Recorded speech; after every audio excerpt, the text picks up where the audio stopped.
The first step for any harness install is to remove the seat bottom and the seat frame.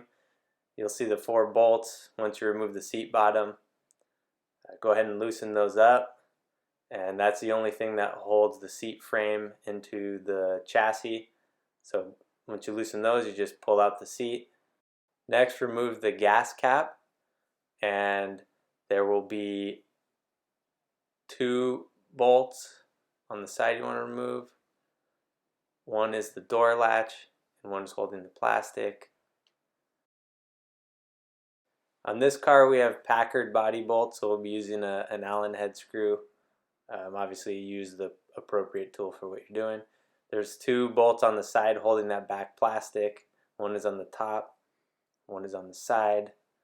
And once you get those off, you're going to want to pull back the plastic so you can access the hex screw. That's the other piece holding the plastic down below. Then you'll move to the front where there will be 2 clips. Just use your flathead screwdriver to loosen those and pop them out. And once you pull those out, you will be able to pull the plastic around the gas cap area and remove that, which will give you good access to the outside seatbelt harness bolt. On this vehicle we previously had Simpson harnesses, so all you need to do, whether it's Simpson or an OEM harness, is remove the bolt that you'll see once you remove the plastic. Pull that out, and you're going to want to grab the bracket that we supply. It's the shorter one. That's the outside harness bracket, and the supplied bolt with it as well. Go ahead and slip that bolt in now, just make it easier so you don't have to fight it later on. And that will stay on the upper end, and then you're going to reuse the OEM bolt where you just removed it. So go ahead and thread that in, and now the OEM bolt, tighten it down. Since the bolt is already in place, all you need to do is grab your harness tab for the outer belt, slip it onto that bolt, grab the nut, the supplied nut, thread that on, and get that hand tight. Then you want to grab the wrench to hold the head of the bolt and grab a deep socket for the nut.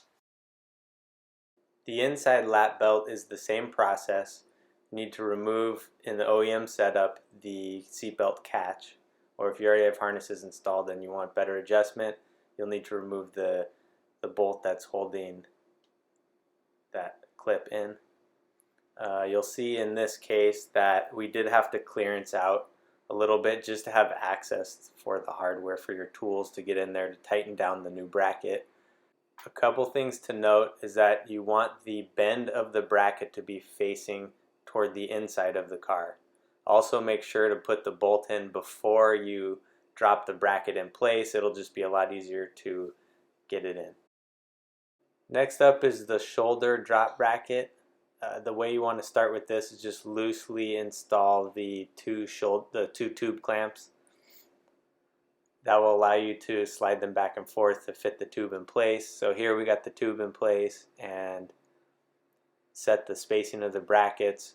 You want to make sure to know where the center of the seat is roughly and just get that centered up.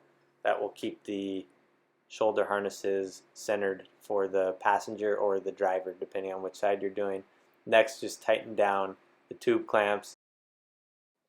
Once you've tightened down the tube clamps onto the tube, go ahead and wrap your shoulder harnesses right around the crossbar. For the 5th point harness, you want to have the seat frame in place, so go ahead and put that back in.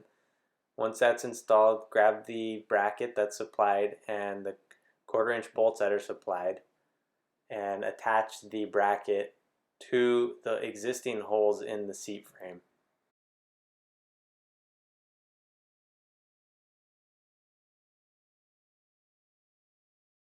Now that your bracket's attached, go ahead and grab the supplied 12mm hardware.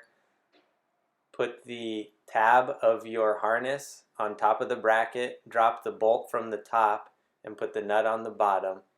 And you're going to want to torque that to 65 foot-pounds.